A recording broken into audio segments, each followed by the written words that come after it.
C'est un pays d'eau, de roseaux et de tourbes. Secret et sauvage, il est une véritable mosaïque de plans d'eau et de prairies. Ici, c'est la mer qui a cédé sa place au marais. Classé parc naturel régional, il est un étonnant vivier. Véritable réservoir de vie sauvage, où la pêche se pratique tout au long de l'année.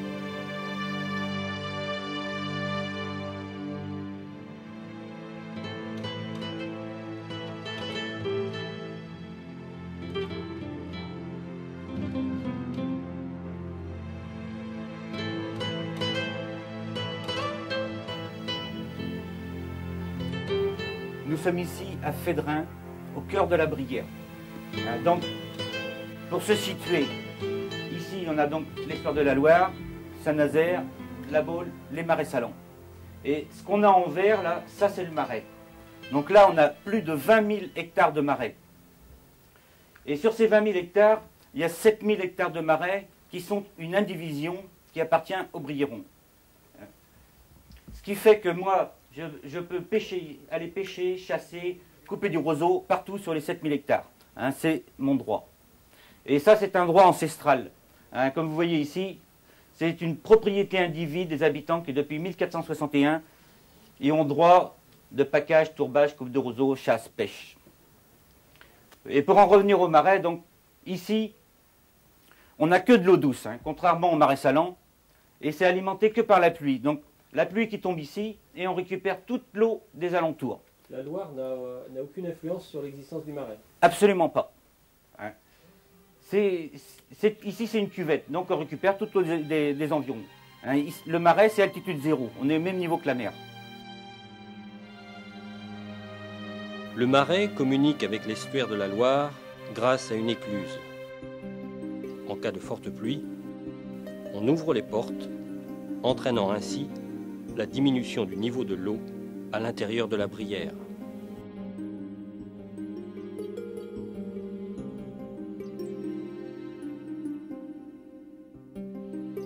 Maintenant, je vais vous parler d'une chose qui a été très importante ici, c'est la tourbe. Parce qu'évidemment, c'est un marais, donc il n'y avait pas de bois. Donc les Briérons, pendant des siècles, des milliers d'années, ils ont utilisé la tourbe pour alimenter leur cheminée et cuire leur nourriture. Donc là, on a des photos du début du siècle sur les prises de tourbe. À l'époque, ils laissaient le marais se vider en fin d'été pour pouvoir accéder à la tourbe. Donc là, on est dans le marais, ils coupaient le roseau, ils enlevaient la terre végétale, et en dessous, donc, ils avaient la tourbe. Donc ils faisaient une série de coupes avec ces outils là, qu'on peut voir. Donc ils coupaient dans ce sens-là, après ils coupaient dans l'autre sens, ils décollaient avec la pelle, et ça donne ça. Donc ça ici, on appelle ça une motte. D'où le nom, la grande Brière mottière, là où on produit de la motte. Donc ça, c'est que du végétal, c'est du roseau, du jonc, etc., qui s'est entassé dans l'eau à l'abri de l'oxygène et qui a fossilisé. Il faut quand même 1 millier d'années pour faire ça. Et cette tourbe, donc, pendant longtemps, ils l'ont exportée. Parce qu'ils vivaient, un petit peu en dehors du monde, mais ils avaient besoin de vêtements, ils avaient besoin d'outils, et ils avaient besoin de pierres. Parce que depuis des siècles, toutes les maisons sur les îles sont en pierre. Or, il n'y a pas de pierre sur les îles. Toutes les pierres ont été importées. Donc, ils chargeaient cette tourbe pour l'exportation sur des chaloupes, comme ça, et ils remontaient la Loire, et ils alimentaient Nantes jusqu'à Angers. Et ces bateaux allaient aussi en mer, donc ils allaient en mer et ils alimentaient toute la côte jusqu'à Noirmoutier-Villedieu. Et au retour, ils ramenaient ce qu'ils avaient besoin. Mais en Brière, et depuis toujours, il y a la pêche. Et les Briérons d'aujourd'hui utilisent les mêmes techniques que leurs ancêtres, comme la fouine ou le carlet.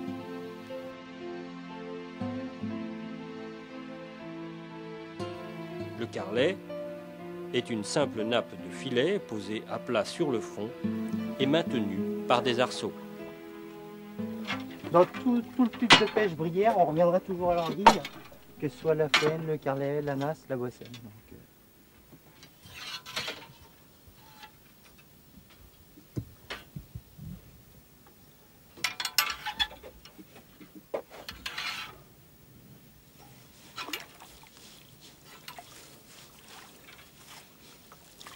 Ici, tout le monde peut pêcher au carlet. Tout le monde, oui.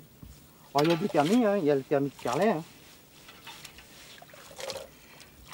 Même quelqu'un extérieur qui a un chaland peut pêcher au carlet.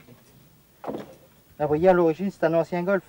Donc il y avait du mulet et il y avait le passage des poissons de Loire par l'intermédiaire des écluses quand il y avait les grandes ouvertures de la Toussaint.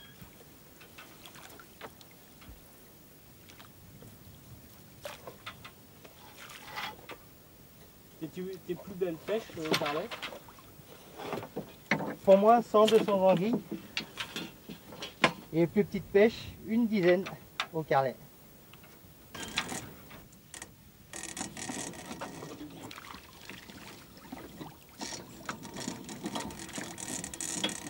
Donc là, en bordure de filet, je mets le coup de fond ici. Ça, c'est la fouine. Ça, c'est plus typiquement brilleron. Et on s'en sert surtout, la fouine, l'été. Hein, quand il n'y a pas beaucoup d'eau, les anguilles, elles se regroupent dans les trous. Donc, il faut bien connaître le marais, savoir où sont les trous. On va avec ça, hein, le manche, il fait 4 mètres. Et on plante ça dans la vase au hasard jusqu'à temps d'en coincer une. Hein, parce qu'elles ne sont pas piquées. Hein, on ne peut pas piquer une anguille. En fait, c'est des mâchoires. Une anguille se prend comme ça, les mâchoires s'écartent et elle reste coincée.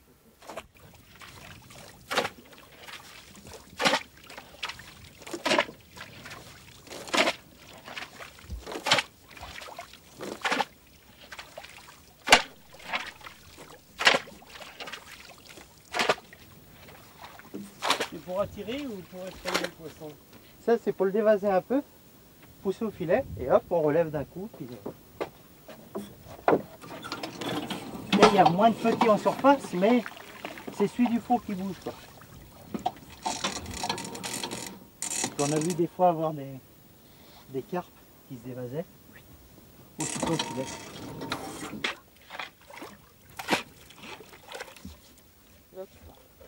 Et quand on en l'anguille,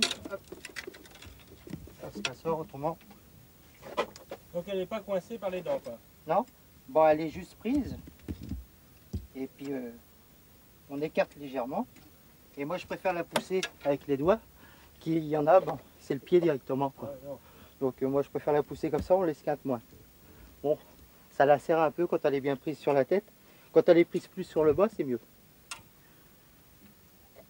Donc là, la petite bête. Tac. Et retour à l'envoyeur. Ça marche. Ça marche. 10 coups, 10 racines avant d'avoir une anguille, quoi.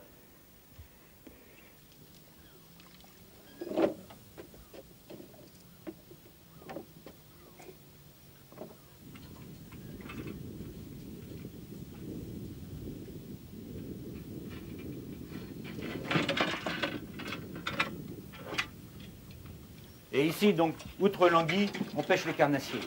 Hein, parce que ici, donc, il y a énormément de poissons. Hein, tout ce qui est poisson blanc, bon, c'est sans intérêt culinaire, donc on ne le pêche pas. Par contre, ce poisson, il sert de poisson fourrage au carnassier.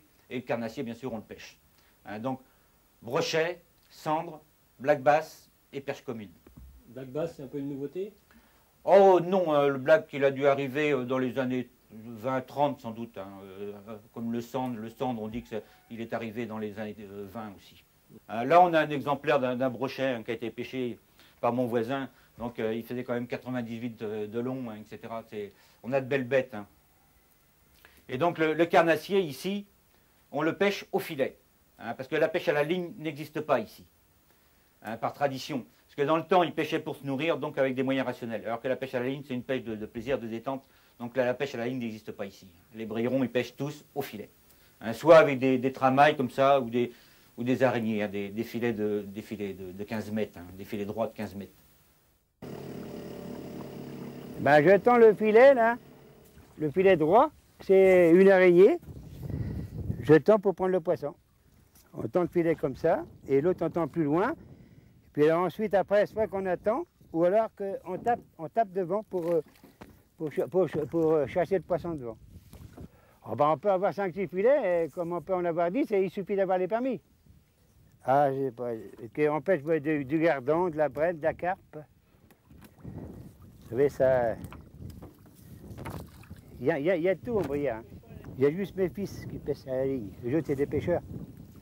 Je tape dans l'eau pour envoyer le poisson dans le filet. Ben, j'en ai pris quelques-uns quand même, des beaux.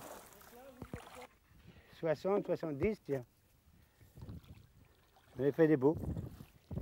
Puis des carpes aussi.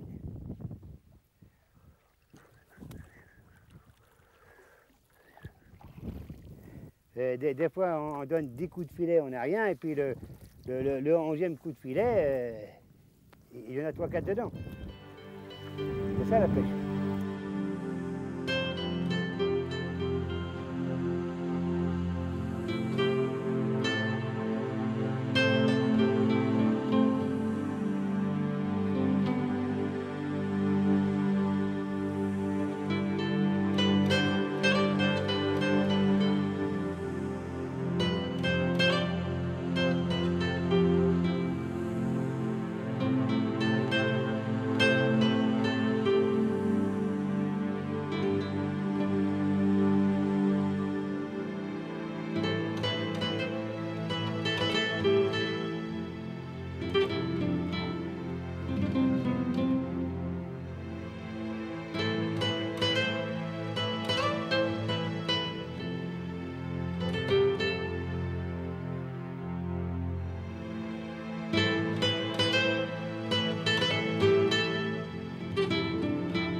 Donc actuellement, on est sur ce qu'on appelle la curée, c'est-à-dire le canal circulaire qui fait le tour de l'île.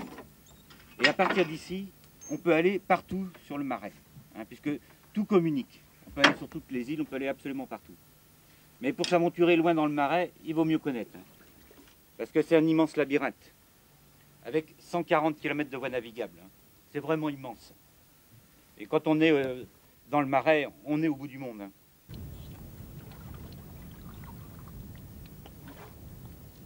Depuis un peu plus d'une décennie, on a un gros problème ici avec des écrevisses, avec des rouges de Louisiane. Et ça a posé différents problèmes. Entre autres, il y a une quinzaine d'années ici, le marais était tapissé, le fond de l'eau était tapissé d'herbes aquatiques. On avait des herbiers très denses, des nénuphars. Et donc les écrevisses sont arrivées probablement par la Loire ou la Vilaine, il y a 14-15 ans. Et ils ont retrouvé un biotope ici qui leur convenait. Et on a eu une explosion démographique, puisqu'on s'est retrouvé à avoir entre 3 et 4 tonnes d'écrevisses par hectare d'eau. Du coup, comme ils avaient rien d'autre à manger, ils se sont attaqués à la végétation et ils ont tout bouffé. Le fond de l'eau, maintenant, c'est un désert. Les herbiers ont disparu, la plupart des nénuphars ont disparu. Mais depuis l'année dernière, ça commence à rentrer dans l'ordre. Le nombre d'écrevisses diminue et on commence par endroits à voir la végétation repousser. La nature va rééquilibrer tout ça.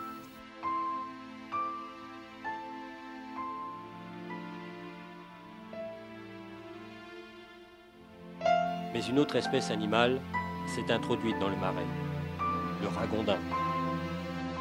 Tant que le ragondin il reste dans le marais, c'est pas vraiment un problème ici.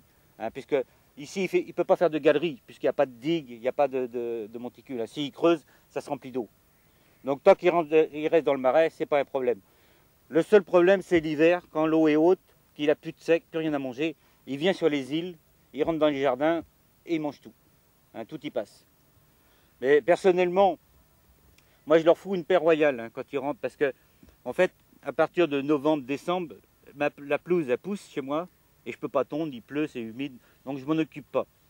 Elle va pousser, elle fait 30, 40, 50 cm, je ne m'en occupe pas. Et début janvier, les ragondins, ils arrivent, ils commencent par brouter par le bas, et fin mars, c'est nickel, mieux qu'à la machine. Donc, animal essentiellement végétarien, contrairement à ce que beaucoup... Voilà. Le ragondin et le rat musqué d'ailleurs ne sont que herbivores.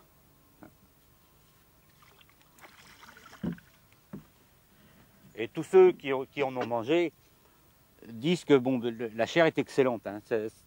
C'est ce qui ressemble le plus au lapin. Ça a un goût et une texture du lapin, puisqu'il est herbivore comme le lapin en fait. Introduit accidentellement à la fin du siècle dernier dans les eaux de notre pays, le poisson-chat se reconnaît à sa tête plate, ornée de barbillons. Ces funestes petits prédateurs ont également envahi le marais de Brière. Déclarés nuisibles, les poissons-chats doivent être impérativement détruits.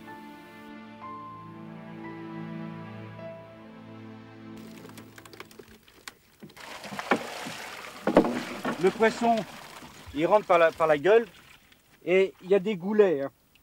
Donc une fois qu'il est dedans, il ne peut plus ressortir.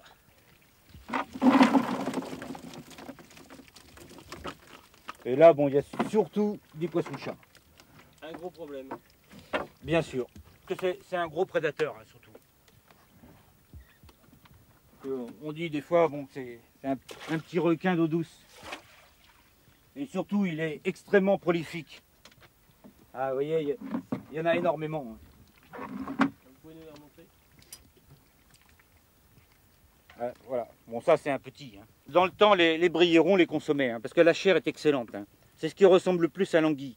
Hein, c'est très fin, c'est très goûté, et il n'y a quasiment pas d'arête. Ça, c'est un ciseau à anguille. Hein. Vous savez que l'anguille, on peut quasiment pas la prendre à la main. Ah, c'est extrêmement gluant. Donc les anciens avaient mis au point ce système de pince. Hein, c'est un ciseau avec des dents. Et avec ça, on prend ce qu'on veut. Ça ne bouge plus. Ah, même les grosses anguilles. Hein, avec ce système de ciseaux, vous voyez, on peut prendre des toutes petites, puis on peut prendre des très grosses.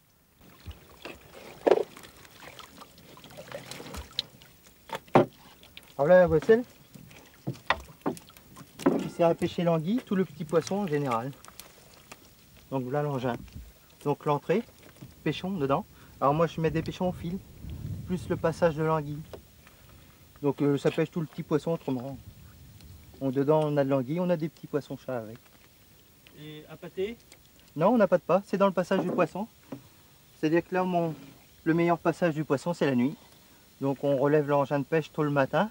On peut même aller en période d'été, comme là on est en pleine période d'été bien sec. Il vaut mieux aller le matin et le soir, tous les 2 jours à peu près. Mais comment tu sais que c'est le passage du poisson? Alors ça c'est un endroit où là on a un passage sur les terres. Donc ici on pêche le poisson en montée ou à descendre des terres. Donc à l'automne, tête de la Boisselle face au canal, le poisson monte sur les terres. Un poisson ça se nourrit dans 10 à 30 cm d'eau. Période printemps, demi-tour de la nasse. Le poisson on le pêche à descendre des terres. Donc le poisson va chercher plus les profondeurs, les canaux. Donc là on tend en période de plein été dans la profondeur du canal, là où se trouve le poisson. Et quand il y a des grandes chaleurs, le poisson, il s'envase. Ce que j'appelle moi l'hypothermie du poisson. Donc tu envases tes Et j'envase mon engin de pêche, la Boisselle. Et donc la Boisselle, plus elle est envasée, vu que l'anguille s'envase à cette époque de l'année, elle se prend dedans. La plus belle pêche d'anguille que tu aies pu faire? Ouais, c'est pas grand chose, hein. C'est une 30aine de kilos en meilleure pêche. Mais bon, autrement on fait des pêches, si c'est en pêche de Boisselle, c'est une 30aine de kilos. Et si c'est en pêche Carlet, bah alors on peut passer de 10 anguilles en une nuit de pêche comme de 100 ou 200 anguilles. Donc tout ça dépend de l'endroit où on se situe, de l'endroit du passage de poisson, quoi. Donc les meilleurs passages poissons pour l'anguille, si c'est en pêche Carlet, mai-juin, Boisselle aussi, hein, et à la Toussaint autrement, en sortie du marais, quoi. Donc on commence mai-juin, moi je commence les pêches dans le nord, nord-est, et je finis en fin d'été pour la Toussaint, dans le sud du marais, donc à la sortie, hein, au niveau des écluses.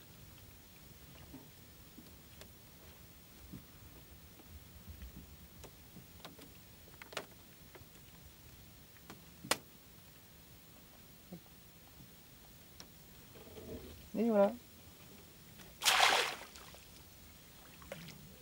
Ça c'est la loupe pour prendre le brochet. Alors donc ça c'est une loupe en grillage, galvanisée, qu'on fait nous-mêmes, un cône, avec des pêchons moyens nous-mêmes. Le brochet il rentre, il ne peut plus sortir. Il y a 4 gardes. Ouais. 4 gardes et des fausses gardes, il y en a 4 à chaque. D'accord. Il en faut 16. D'accord. Vous voyez, voilà. Ça donne l'idée de la densité de poissons qu'il peut y avoir quand même. Ah bah oui, c'est sûr. Est-ce que depuis les 10 dernières années, vous avez remarqué une régression? Ah oui, bah, depuis 2 ans, là. Depuis 2 ans. Depuis qu'il y a des écrevisses. Un vrai problème, les Là, ça crevisses. fait aux grenouilles et tout, il n'y a plus de grenouilles. Plus de grenouilles non plus. Parce que moi j'étais vraiment le pêcheur de grenouilles. Comment vous pêchez la grenouille? Ah, ça c'était un art. C'était un art. C'était un art. Au début, on a commencé étant gosse avec des pots de grenouilles. Après, c'était des pots de poisson-chat, des pots d'anguilles. Et en dernier, on pêchait avec un collant de femme. Ah oui. Et ça mordait et impeccable. Et comment vous faisiez? avec le colon, parce qu'on on prenait, je pourrais faire une ligne bien sûr, et alors on avait une ligne de 4 mètres, avec un fil de 4 mètres, on prenait une grenouille à 8 mètres.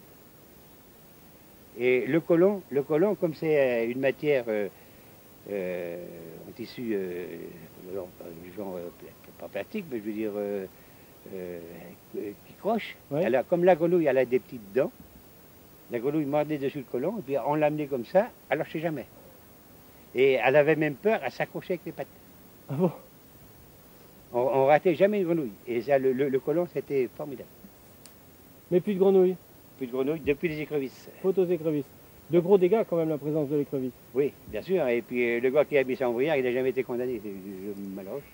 Et puis alors, il y a les ronds aussi, il y a les aigrettes, il y a aussi beaucoup de cormorans, que maintenant c'est protégé. Là, donc tout ça, ça fait tort à la bruyère.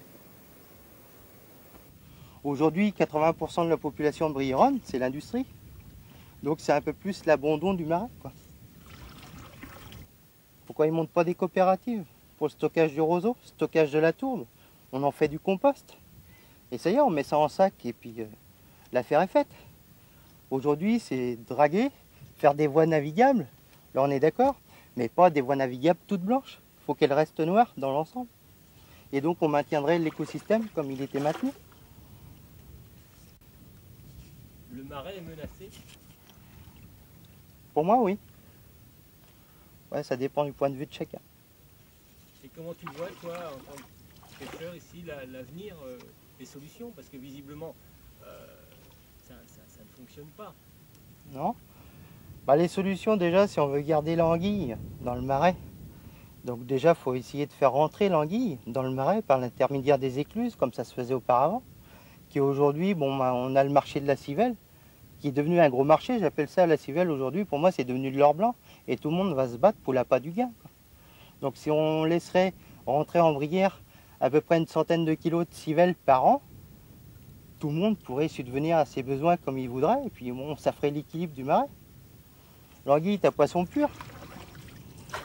Aujourd'hui, le fait de l'écluse, mais il y a de la pêche autorisée au pied de l'écluse Bah, pas les de pince, y a civeliers, vous rien. croyez qu'ils vont se gêner quand ils vont faire la civelle? Ils vont au niveau des écluses.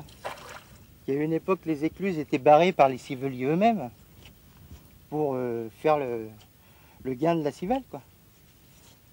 Et ça aussi, hein, la civelle, c'est une pêche pas réglementée aujourd'hui, hein. Même si elle est surveillée, elle n'est pas réglementée pour moi. On va réglementer aujourd'hui plus l'anguille qui est déjà adulte. Ça, c'est pas un bébé qu'on pêche ici, c'est l'anguille adulte. Et que là-bas, ils vont pêcher le bébé, quoi. Et sur des gros marchés. Donc c'est plus la taxe aujourd'hui de l'État qui va faire en sorte que tout le monde veut de la civelle. La taxe est de combien? La taxe, Ouais. elle doit être dans les 3 à 5 000 francs de taxe par tonne. Donc, et des tonnes de civelle, il en passe quand même, hein. Aujourd'hui, en partie, la civelle est détruite quand même sur certaines pollutions en mer. Donc elle fait ses voyages. Quand la civelle revient ici, elle a 5-6 ans de voyage. Donc quand l'anguille part d'ici, elle a 3-4 ans avant d'aller se reproduire. Donc ce qui fait que dans ce trajet, bon, bah, il y a des nouvelles algues aussi. Il y a des nouvelles pollutions. Donc ce qui fait tout ça, on détruit en partie l'anguille. Et il y a tout autre poisson qui souffre comme les saumons et autres, hein. Pas de pollution végétale type myriophylle ou des choses comme ça. Pour l'instant, la bruyère est protégée. Bah, le myriophylle, c'était le meilleur qu'il y avait ici il y a 20 ans. Parce que le myriophylle, un poisson se nourrit de 3 à 4 pieds de myriophylle dans le mois. Donc là, il avait sa nourriture. Ça, c'est une algue d'origine brésilienne. Et par contre, la Jussie, alors là, c'est une grande prolifération. C'est tout le contraire, quoi. Et à chaque fois, bah, là, la Jussie, quand elle s'est développée, ça nous vient encore... Bah, c'est toujours le même problème, ça nous vient toujours de l'ouest. Ici, nous, on n'a pas de Jussie, elle ne s'est pas développée jusqu'ici. De l'ouest, qu'est-ce que tu veux dire? L'ouest du Marais, Saint-Liphard, Saint-André-des-Eaux. Et ça démarre toujours de là-bas. Pourquoi? Parce qu'il y a des gens qui font pas attention quand ils déversent les aquariums et ils déversent n'importe où sur des prairies inondables. Donc on est encore étonné qu'aujourd'hui on n'a pas pêché de tortues de Floride en bruyère Ça va venir? ou de la grenouille de taureau. Elles sont plus très loin maintenant. Ah oui, là elle se rapproche. Belle catastrophe, ça. Donc là pour limiter tout ça, il va falloir mettre de l'alligator dedans.